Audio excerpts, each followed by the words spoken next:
We all woke up probably concerned about what's happening now with Ukraine and Russia. And the reason that that's so concerning to Americans is because just a couple of days ago, President Joe Biden gave Ukraine permission to use U.S.-made weapons to fire inside Russia. Now, you probably already knew that Vladimir Putin had said that if that happened, he would consider it an act of war. And from what we've heard in the last couple of days, it has happened. And so we're in this very precarious situation right now because we have a president-elect, Donald Trump, who has committed himself to making sure that we have peace in the world. With him as president, we know that would not have happened because he would not have provoked what many people call the start of WWIII.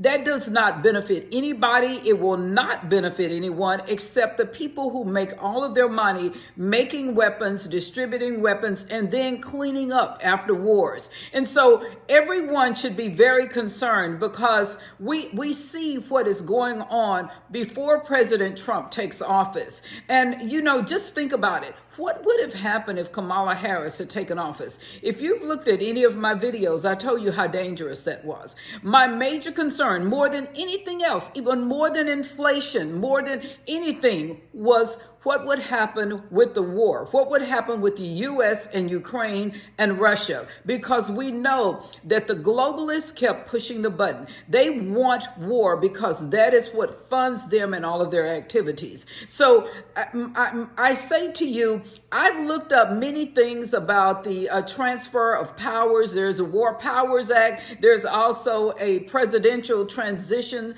Act that really protects the president, the incoming president. And some people have asked, and I've heard this discussion, how much power a president that's coming into office, how much power he has. And as I looked at many different transitions, I saw several situations where almost every president really kind of almost did what he wanted to do. It's something to have a constitution, it's something to have its amendments, and then it's something totally different in making the people that we put in place making them abide by them. There are several amendments to the Presidential Transition Act. There are several different amendments, and each of them address something different. But when you read what the presidents have done, there has not been a precedent where they are following it to the letter of the law. Therefore, it makes it very difficult for someone to even tell you what the law really is. It's just like the War Powers Act. The War Powers Act that was done in 1973, it was actually to give you two different, where you have checks and balances, where Congress has to approve war, but the president is the commander in chief. But it also gives the president is supposed to notify the Speaker of the House within 48 hours that he has planned a war, but it gives him 60 days to do it, and before Congress has to really make the decision on it.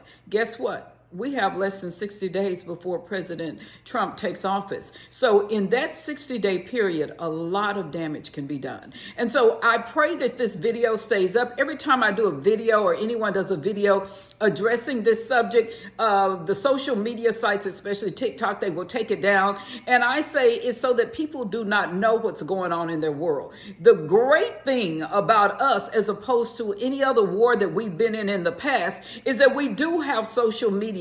And the purpose of it is so that we can communicate. Now, the one thing about it, I say I cannot give you any definite answers on any of this because presidents have tended to sometimes go outside the law and do whatever they want to do. Because the main question is if Donald Trump can stop it right now. I'm sorry, I say that he should.